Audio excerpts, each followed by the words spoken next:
U.S. entered World War I in 1917, Evangeline Booth, daughter of Salvation Army founder William Booth, created a national war board. She wanted to do more than just serve the military in the U.S. and believed that if American men were going to France to fight, then the Salvation Army must go with them. When General Pershing heard reports of American soldiers demoralized by hardship and suffering from homesickness and depression, he gave reluctant approval, allowing 250 Salvation Army women to go to the front. The women refused special treatment and endured the same living conditions as enlisted soldiers. The time is autumn 1918, somewhere in France. Now, where was I? Could you read that back to me? Well, you said, they say you never appreciate water until the well runs dry. And for the first time, that dreadful truth has confronted me. I miss so much from home. Oh, Miss Booth, what an honor. The honor is mine. I have heard so much about the good work that you're doing here. I just wanted to come and see for myself, and well, since Stella here was assigned to your post, I decided to travel with her. Well, welcome, Stella. But my dear, you're a bit overdressed. We only don our masks when the gas is headed our way. Oh, we only wear our helmets when we're being bombed. Did the Army give you a pistol, too? Yes, I have it in here somewhere. Don't worry about it. I haven't used mine much. Just for a few rats. That's Evangeline Booth. She's the daughter of the founder of the Salvation Army. She's the one that convinced General Pershing to allow women to come to the war front. Miss Booth? Yes. I haven't heard from little Johnny in weeks. Is he all right? Oh, Beatrice, your son is doing fine. Everyone at the orphanage says he is such a help there. And he knows that you're doing the Lord's work. I am sure that he understands. Now, you have got quite a setup here. Really. But where do you sleep? Well, we sleep around. Cave, trenches, the woods. Sometimes it's just not safe to sleep in the villages. It's a queer feeling to be lying there with the planes flying overhead. Oh. Never knowing if a bomb is going to be dropped on us. Last week we helped at a field hospital. Outside was covered with wounded on stretchers. There were flies everywhere. We felt so sorry for the poor fellas. So we took wash bins and cheesecloth and washed away the mud and blood and made them as comfortable as possible. One boy grabbed my skirt from his bedside and said, "Mother, I knew you'd come." I laid my hand on his damp forehead and I said, "What is it, son?" He said, "Mother, I want a drink." I couldn't give him a drink as he had a bullet in his abdomen.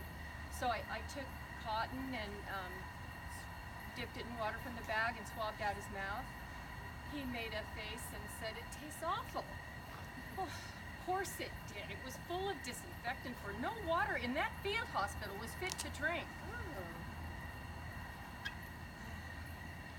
He said, "Mother, couldn't you bring me a drink from the spring?"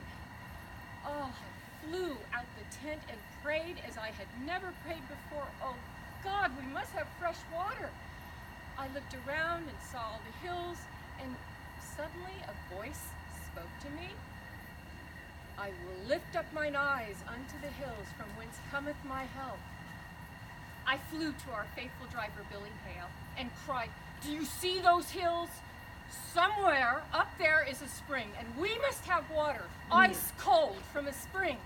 And Billy said, "If there's water in them dar hills, well, I'll find it." and he did.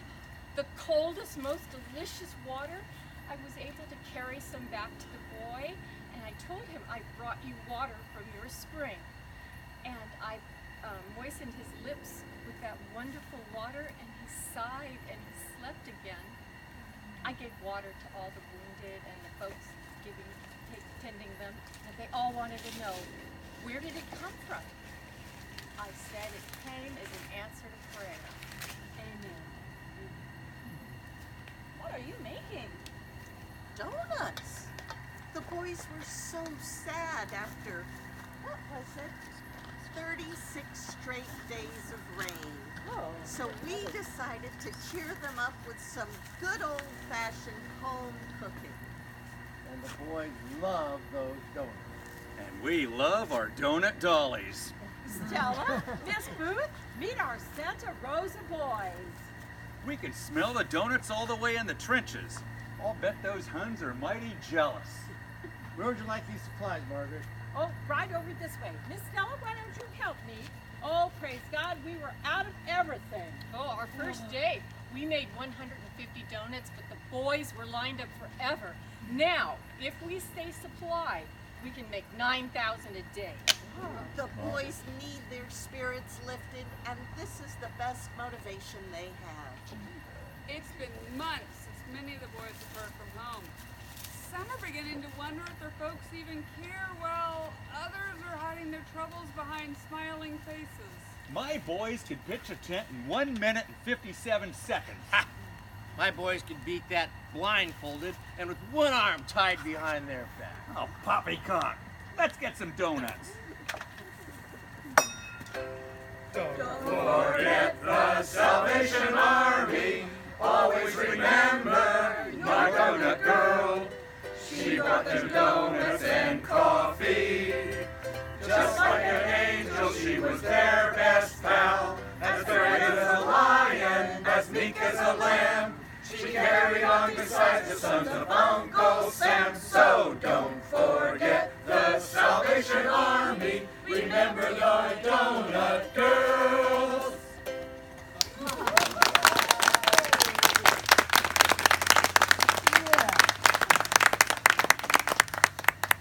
World War I ended in November 1918, but Company E from Santa Rosa stayed in France until March 1919. The donut became a symbol of all that the Salvation Army was doing to ease the hardships of the frontline fighting soldiers. Donuts were so popular overseas that war-weary soldiers coming back to the U.S. longed for the donuts they'd been served during the war. Bakeries began responding, and the donut was an instant success, this time in America. Next time you bite into a donut, remember the donut dollies and the Salvation Army.